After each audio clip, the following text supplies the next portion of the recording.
کے چلے جاتے ہو, دوائی کبھی نہیں لیتے. کہا حدیث میں آیا ہے کہ اپنے مریضوں کا علاج صدقے سے کرو. میں جب کوئی مریض ہوتا ہے تو پوچھتا ہوں کہ اس کے علاج پہ کتنا خرچہ آنا ہے, وہ خرچ میں اللہ کے راستے میں دے دیتا ہوں, اللہ میرے مریض کو شفا دے دیتا ہوں. شہد سے علاج کیجئے, دعا سے علاج کیجئے, صدقے سے علاج کیجئے. اللہ ہم سب کو دعا لینے والے کام کرنے کی توفیق عطا فرمائے, اور بد دعا لینے کے اعمال سے اللہ ہم سب کو بچائے.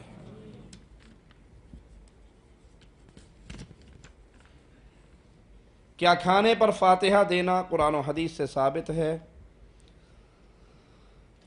دیکھیے, کچھ اعمال ایسے ہوتے ہیں جو بظاہر بڑے اچھے لگتے ہیں, اور بظاہر ان اعمال کے کرنے میں کوئی حرج بھی نظر نہیں آتا.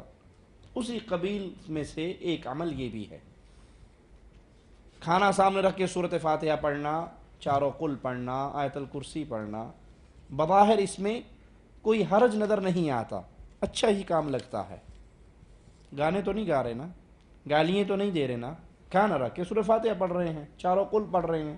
کھانا مزیدار ہے تو مولوی صاحب سورۃ یاسین پڑھ رہے ہیں, اور اگر بکرے کی رانیں بھونی ہوئی ہیں تو سورۃ ملک بھی ساتھ آ جائے گی, اور اگر صرف دال مسور ہے تو صرف 3 قلوں پہ گزارا چلے گا اور تبرک بانٹ دیا جائے گا. بظاہر یہ عمل اچھا لگتا ہے, اس میں کوئی برائی نظر نہیں آتی, کوئی حرج نظر نہیں آتا. لیکن یاد کر لیجئے, جس شریعت پر چلنے کا عرش والے نے مجھے اور آپ کو حکم دیا ہے, اس کے بارے میں کیا کہا ہے اللہ نے؟ الیوم اکملت لکم, میں نے آج تمہارے لیے, اکمل کا لفظ استعمال کیا ہے اللہ نے اس دین کے کمپلیٹ ہونے پر. سپرلیٹو ڈگری ہے, اس کا معنی ہے کہ یہ دین اتنا کمپلیٹ ہے, اتنا کمپلیٹ ہے کہ اس میں اب ایک ذرے کے بھی اضافے کی گنجائش باقی نہیں ہے. جو بھائی یہ کہتے ہیں نا کہ حرج کیا ہے, میں ان کو چند واقعات اور چند باتیں ان کے ذہن میں اتارنا چاہتا ہوں. یہودی صحابہ کرام سے مذاق کیا کرتے تھے کہ تمہارا نبی کتنا عجیب ہے, تمہیں استنجے اور طہارت کے طریقے بھی سکھاتا ہے. یعنی یہ دین طہارت کے طریقے بھی بیان کر کے گیا, غسل کے طریقے بھی بیان کر کے گیا, اپنی زوجہ کے ساتھ تعلق کے طریقے بھی بیان کر کے گیا. اس دین میں کوئی ایسی چیز پوشیدہ نہیں رہی. صحابی رسول صلی اللہ علیہ وسلم کہتے ہیں نبی اس حال میں فوت ہوئے, آسمان پہ اڑنے والے پرندوں تک کا علم ہمیں دے کر گئے. اور خود امام الانبیاء علیہ الصلوۃ والسلام کیا فرماتے ہیں؟ اللہ کے حبیب علیہ الصلوۃ والسلام کا فرمان ہے, میں نے تمہیں ایک ایسے دین پر, ایسی ملت پہ چھوڑا ہے جس کی راتیں اتنی ہی چمکدار ہیں جتنا اس کا دن چمکدار ہے. تو دین اسلام میں کوئی مسئلہ ایسا نہیں جو اللہ کے نبی نے ہمیں بتایا نہ ہو. امام الانبیاء علیہ الصلوۃ والسلام کا دوسرا فرمان ہے, جنت میں جانے کے جتنے اعمال تھے, جو عمل تمہیں جنت میں لے جا سکتا تھا وہ میں تمہیں بتا چکا ہوں, اور جہنم سے بچنے کے جتنے راستے تھے وہ میں تمہیں ڈرا چکا ہوں اس سے. اب کوئی عمل ایسا نہیں جو مجھے اور آپ کو جنت میں لے جائے اور وہ عمل اللہ کے حبیب نے بیان نہ کیا ہو. اگر یہ کھانے پر فاتحہ پڑھنا ثواب کا کام ہوتا, جنت میں لے جانے کا کام ہوتا, تو اس کی کوئی دلیل قرآن و حدیث میں بھی تو ہوتی. کھانے پہ فاتحہ پڑھنا, مرنے کے بعد تیجا کرنا, 7واں کرنا, 9واں کرنا, 10واں کرنا, قل کرنا, 40واں کرنا, چہلم کرنا, برسی کرنا, اس کی کوئی دلیل قرآن و حدیث میں ہوتی. اب کوئی کہیں گے جی مولوی صاحب حرج کیا ہے؟ میں آپ کو کہتا ہوں اذان کہاں ختم ہوتی ہے؟ لا الہ الا اللہ. اگر میں اس کے ساتھ محمد رسول اللہ بھی لگا دوں تو میں نے کوئی گناہ تو نہیں کیا, کوئی گالی تو نہیں دی, پاک نبی کا پاک نام ہی لیا ہے, اور یہ نام جڑا ہوا ہے کلمے میں, نبی کے نام کلمے میں جڑا ہوا ہے, لا الہ الا اللہ محمد رسول اللہ. لیکن جب میں یہاں اذان میں لگاؤں گا تو میرا یہ لگانا ثواب ہوگا یا گناہ؟ آپ بھی فتویٰ دے رہے ہو نا گناہ کا, اور کوئی کتنے گستاخ ہیں, نبی کا نام اذان میں لینے پہ کہتے ہیں گناہ ہو گیا. ارے بھائی یہ اگر ثواب کا کام ہوتا مصطفیٰ چھپا کر نہ جاتے، بتا کر جاتے۔ ایک رکعت میں کتنے سجدے ہیں؟ تیسرے سجدے میں میں گانے تو نہیں گاؤں گا، دعائیں ہوں گی، اللہ کا ذکر ہوگا، لیکن یہ تیسرا سجدہ مجھے جنت میں لے جائے گا یا جہنم میں؟ جہنم میں۔ تیسرا سجدہ کہاں لے جائے گا؟ کیوں؟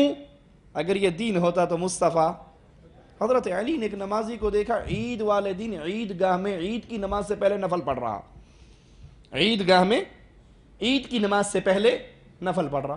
کہا نمازی تیری یہ نفلوں کی نماز تجھے جہنم میں لے جائے گی۔ اس نے کہا نماز اللہ کے لیے پڑھ رہا ہوں، آپ جہنم کی وعیدیں سنا رہے ہو، کیوں؟ کہا اگر یہ جنت میں جانے کا ذریعہ ہوتی تو مصطفیٰ ہمیں بتا کر جاتے۔ تو پیارے بھائی، کھانے پہ فاتحہ مولوی کے پیٹ میں جانے کا ایک ذریعہ ہے، دھندا ہے، کاروبار ہے مولوی صاحب کا، اس کا شریعت اسلامیہ سے کوئی تعلق نہیں، نہ تیجہ اسلام میں، نہ 10واں، نہ 7واں، نہ 9واں، نہ 40واں، نہ قل، نہ برسی، یہ کچھ نہیں ہے اسلام میں۔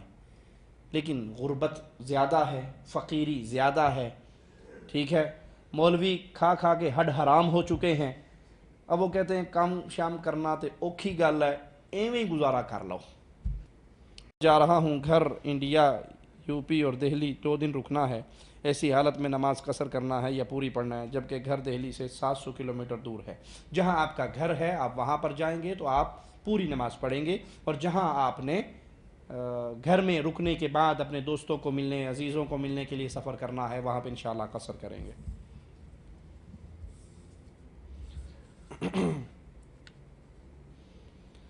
میں رمضان میں انشاءاللہ پاکستان گزاروں گا رمضان، وہاں ساری مسجدیں اہل بدعت کی ہیں، کیا میں تراویح اور فرض نماز ان کے پیچھے پڑھوں یا اپنے گھر میں پڑھوں؟ جس کے عقیدے میں شرک ہو یا ایسی بدعت جو اسے کفر تک لے جا رہی ہو، ایسے شخص کے پیچھے نماز نہیں پڑھی جائے گی۔ اہل توحید کی مسجد تلاش کریں اور وہاں جا کے نماز پڑھیں۔ اللہ نے آپ کو سائیکل دی ہے، موٹر سائیکل دی ہے، گاڑی دی ہے، یہ نعمت ہے، اس کو استعمال کر کے اہل توحید کو تلاش کریں اور وہاں پڑھیں۔ اور جہاں پر صرف اہل شرک کی ہی مسجدیں ہوں، وہاں پر اپنے گھر میں اپنے بچوں کو، اپنے بیٹوں کو ساتھ کھڑا کر لیں، پیچھے عورتوں کی صف بنا لیں اور اپنے گھر میں نماز پڑھ لیں۔ اگر کسی کی وتر کی نماز فوت ہو جائے تو وہ کیا کرے؟ سورج نکلنے کے بعد 2 رکعت پڑھے گا یا 1 رکعت؟ نہیں، سورج نکلنے کے بعد پھر وہ 2 رکعت نماز پڑھے۔ کچھ لوگ صرف نماز کے وقت شلوار یا پتلون کے پائنچے ٹخنوں سے اوپر کر لیتے ہیں اور نماز کے بعد دوبارہ نیچے کر دیتے ہیں، کیا یہ عمل صحیح ہے؟ شاید ان لوگوں کا یہ عقیدہ ہو کہ دین اسلام صرف مسجد کے اندر چلتا ہے، باہر نہیں چلتا۔ تو مسجد میں آتے ہیں تو ٹخنے ننگے کر لیتے ہیں، کیونکہ اللہ کے نبی نے ٹخنے ننگے کرنے کا حکم دیا ہے، اور جب مسجد سے باہر نکلتے ہیں وہ سمجھتے ہیں اسلام سے باہر آ گئے۔ اسلام صرف مسجد کے اندر ہے۔ انا للہ و انا الیہ راجعون۔ کچھ لوگوں نے دین اسلام کو ٹوپی سمجھا ہوا ہے۔ ٹوپی سمجھتے ہیں آپ؟ مسجد کے دروازوں کے ساتھ پڑی ہوتی ہے نا پلاسٹک کے چھکو یا کھجور کے چھکو جو اونٹ کے منہ پہ چڑھائے جاتے ہیں، جس کو پہن کر کوئی اپنے نکاح پہ نہیں جائے گا، جس کو پہن کر کوئی ڈیوٹی پہ نہیں جائے گا، جس کو پہن کر کوئی کالج نہیں جائے گا، جس کو پہن کر کوئی بیگم صاحبہ کے پاس۔ کبھی گئے وہ پلاسٹک کا چھکو پہن کے؟ آج بیگم کے سامنے میں تیار ہو کے جاتا ہوں یہ چھکو پہن کے، وہ دیکھ کے ڈر جائے گی، یہ ڈرامہ کہاں سے آ گیا، کارٹون کہاں سے آ گئے، ہیں پہچاننے سے انکار کر دے گی۔ اللہ کی عبادت کے لیے آؤ تو وہ ڈرامہ بن کے آتے ہیں۔ اللہ کا ڈر نہیں ہے۔ کوئی اچھا کپڑا، کوئی خوبصورت لباس آپ کے سر پہ ہے تو رکھ لیجئے، اور اگر نہیں ہے تو کارٹون بن کے مسجد میں نہ آئیے، کیونکہ زینت اختیار کرنے کا حکم دیا ہے۔ اس مسجد کی باؤنڈری کیا ہے؟ اس ٹوپی کی باؤنڈری کیا ہے؟ مسجد میں آئیں گے چھکو سر پہ رکھ لیں گے، اور جب واپس جائیں گے اگر اتارنا بھول گئے اور آپ مسجد کے گیٹ پہ جوتیاں پہن چکے ہو، پھر یاد آیا او یہ تو تھی رہ گئی، اسے اتارو گے میں تو پھینک کے مارو۔ کرتے ہو ایسا نہیں کرتے؟ کرتے ہو؟ غلط تو نہیں کہہ رہا میں؟ پھینک کے مارتے ہو کیوں؟ تو باہر جانے کے قابل نہیں ہے، تو صرف اس باؤنڈری میں بند ہے۔ جو بھائی مسجد میں آ کے پائنچے فولڈ کر کے ٹخنے ننگے کر لیتے ہیں، وہ سمجھتے ہیں اسلام صرف مسجد کے اندر ہے۔ مسجد کے معاملات ہم نے اسلام سے لینے ہیں، اور مسجد سے نکلنے کے بعد ہم آزاد ہیں، جیسے دنیا کا ماحول چلے گا ویسے ہم چلیں گے۔ اللہ نے مرد کو ہمیشہ اپنے ٹخنے ننگے رکھنے کا حکم دیا ہے۔ کسی حدیث میں نہیں ہے کہ مسجد میں آؤ تو ٹخنے ننگے کر لو۔ ہر وقت نماز کے ساتھ شرط نہیں ہے جو کپڑا ٹخنوں سے نیچے ہے ففی النار، یہ آگ میں ہے، یہ آگ میں ہے، یہ آگ میں ہے۔ فاروق اعظم رضی اللہ عنہ وارضاہ کی عیادت کے لیے جب ایک نوجوان آئے اور وہ زخمی حالت میں واپس جانے لگے، دیکھا اس کا کپڑا اس کے ٹخنے سے نیچے تھا تو واپس بلایا، اس حالت میں بھی واپس بلایا اور کہا اپنے کپڑے کو اونچا کرو، تیرا دل بھی پاک رہے گا، تیرا ٹخنا بھی پاک رہے گا۔ تو یہ ڈرامہ ہے، مسجد میں آگے کپڑا فولڈ کرنا اور جوتے پہنتے سب سے پہلے کپڑا نیچے کرنا۔ اگر آپ اللہ پر ایمان لاتے ہو تو جس اللہ نے آپ کو مسجد میں ٹخنے ننگے کرنے کا حکم دیا ہے، اسی اللہ نے باہر بھی ٹخنے ننگے کرنے کا حکم دیا ہے۔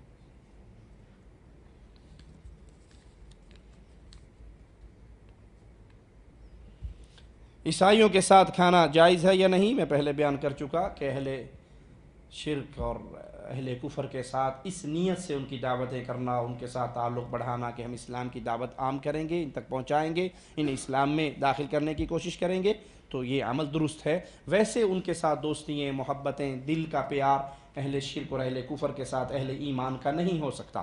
اگر وہ اپنے شرک پر باقی رہیں اس کے ساتھ پیار و محبت، دل کی محبت جس کا ایک مومن حقدار ہے۔ اور دل کی محبت کی نشانی کیا ہے؟ یہ بیٹی کا رشتہ مانگے دے دیا جائے گا، اس کی بیٹی کا رشتہ قبول کیا جائے گا، اس کو اپنا امام بنایا جائے گا، یہ تمام محبتوں کی نشانیاں ہیں۔ تو اہل شرک کے ساتھ ایسی محبت نہیں کی جا سکتی الا یہ کہ ان کے ساتھ کھانا پینا، کلوز ہونا، دوستیاں کرنا، گفٹ دینا، اس نیت کے ساتھ کہ میرے اچھے سلوک کو دیکھ کر یہ لوگ مسلمان ہو جائیں گے۔ عکاشہ مردوں کا نام ہے یا عورتوں کا؟ عکاشہ مردوں کا نام ہے۔ اقول قولی هذا واستغفر الله لي ولكم ولسائر المسلمين فاستغفروه انه هو الغفور الرحيم۔